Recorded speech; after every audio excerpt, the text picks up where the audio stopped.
Bonjour et bienvenue. Cette vidéo d'introduction est consacrée au sujet suivant: comment positiver les astres en astrologie. Nous sommes ici sur Terre, les astres sont là, le Soleil, Mercure, Vénus, Mars, Jupiter, Saturne, Uranus, Neptune, Pluton. Aujourd'hui, on travaille uniquement sur le septénaire, donc tous les astres jusqu'à Saturne. En astrologie, le déterminisme astral n'est pas absolu. On le sait depuis bien longtemps. Albert le Grand, au XIIIe siècle, évêque de Ratisbonne, en Allemagne, est l'un des plus importants philosophes du Moyen Âge.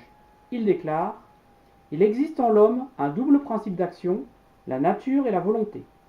La nature, pour sa part, est gouvernée par les étoiles, alors que la volonté est totalement libre. Mais si celle-ci, la volonté, n'oppose pas de résistance, elle est entraînée par la nature et devient mécanique. Pour Albert le Grand, au XIIIe siècle, on peut agir sur sa destinée qui semble fixée en partie par le thème astral de naissance. On peut agir avec sa volonté. Le plus célèbre des disciples d'Albert le Grand est le français Thomas d'Aquin, au XIIIe siècle, qui deviendra plus tard saint Thomas d'Aquin. Saint Thomas d'Aquin est docteur de l'Église catholique romaine, c'est-à-dire que son exposé de théologie est jugé entièrement conforme à la doctrine de l'Église. Selon saint Thomas d'Aquin, des hommes mentalement forts agissant en tant qu'individus peuvent vaincre les influences célestes par leur raison et leur libre arbitre. Donc saint Thomas d'Aquin, docteur de l'Église catholique romaine, croit en l'astrologie. Ensuite, je vais vous montrer un petit tableau, ici. Dans ce tableau, on voit les signes astro, la planète associée. La planète associée, c'est la planète en domicile en astrologie. Le péché capital et ce qu'il faut développer, donc comment positiver les astres. Le signe du bélier, ici. Alors, le signe du bélier et du scorpion, la planète associée, c'est Mars. Le péché capital, la colère. Ce qu'il faut développer, la modération et la douceur. Le signe du taureau et de la balance ont pour planète Vénus. Le péché capital et la luxure.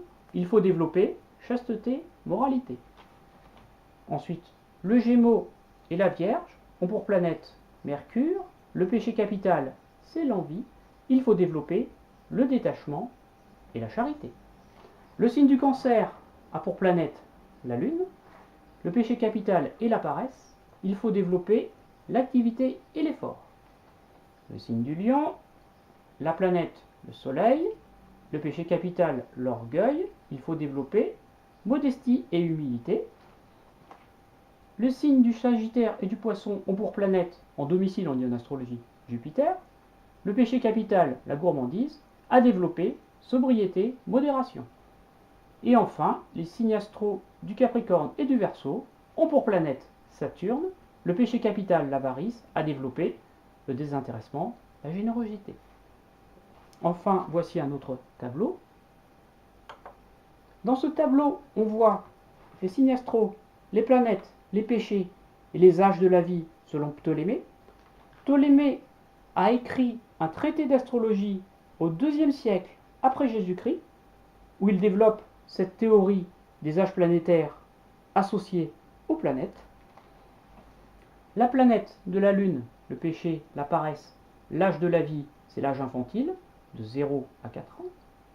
La planète Mercure, le péché capital, l'envie, l'âge de la vie, c'est l'enfance, de 5 à 14 ans. La planète Vénus, la luxure, correspond à l'adolescence, de 15 à 22 ans, selon Ptolémée, bien sûr. La planète le Soleil, le péché capital, l'orgueil, correspond à l'âge adulte, de 23 à 41 ans. La planète Mars, le péché, la colère, correspond à l'âge de la vie, l'âge viril, de 42 à 56 ans. La planète Jupiter, le péché capital, la gourmandise, correspond à l'âge de la vie, de la maturité, de 57 à 68 ans. Et enfin, pour terminer, la planète Saturne, le péché capital, l'avarice, l'âge de la vie, la retraite, de 69 à la fin de la vie. Merci beaucoup de votre écoute. À bientôt. Au revoir.